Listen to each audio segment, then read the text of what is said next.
This is Plant-Based Briefing. Why are vegetarians so much nicer than vegans? By Clare Mann at veganpsychologist.com. And I'm Marian Erickson. This is the curated content plant-based podcast where I narrate articles on plant-based and vegan living with permission in about 10 minutes or less every weekday.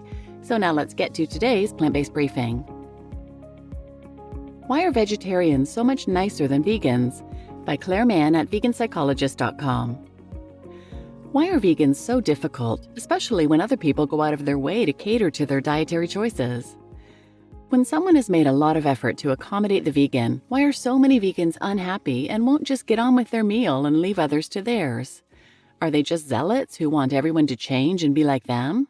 Are they so intolerant of other people's choices that they can't let things rest, instead have to make a big deal about things? Have they joined a vegan mafia and become so radicalized that they want everyone to think and feel how they do? Aren't they just selfish, wanting it all to be about them? Why can't they just leave people to their own choices?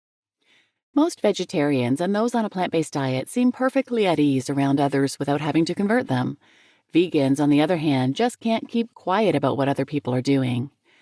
I was vegetarian for 30 years before I looked into what happens to cows and chickens for the production of dairy and eggs.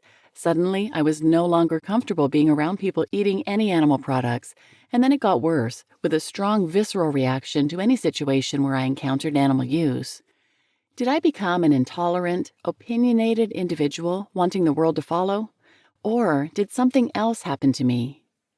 If you are a vegan reading this, you probably understand.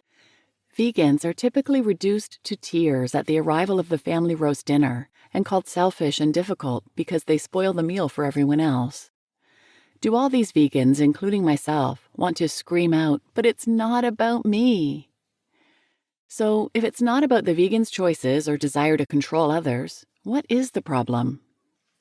The vegan's dilemma. It's only possible to understand what seems on the surface an unreasonable response if we look at what it really means to be vegan.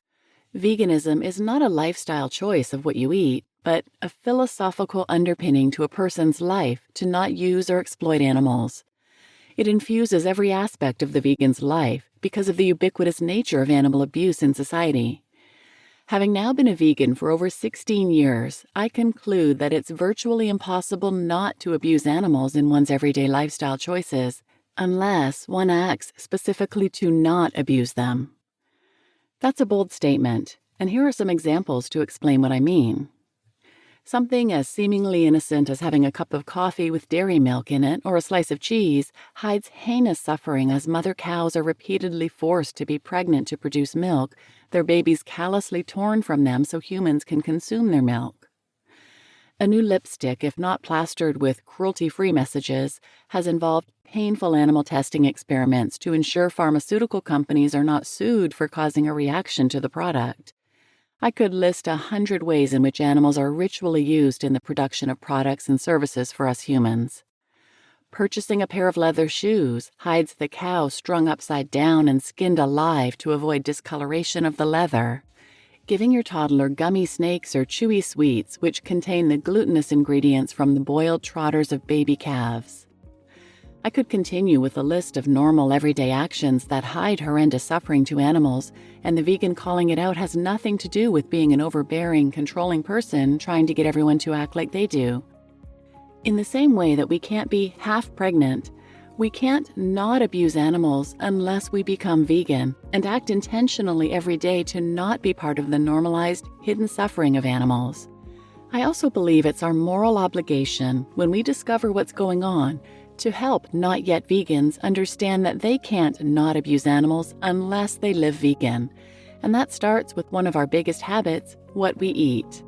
Because there are a lot of things we can't do something about, but what we choose to eat is not one of them.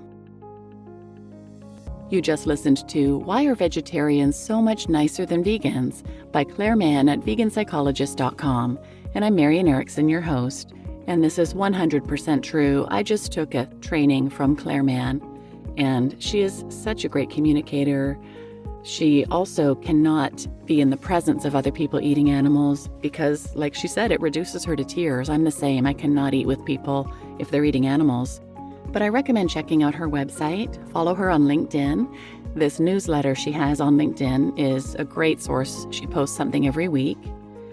And definitely check out her books. I've already read Vystopia, and that helped me incredibly at the beginning of my vegan journey. And I've also just bought her book, Myths of Choice: Why People Won't Change and What You Can Do.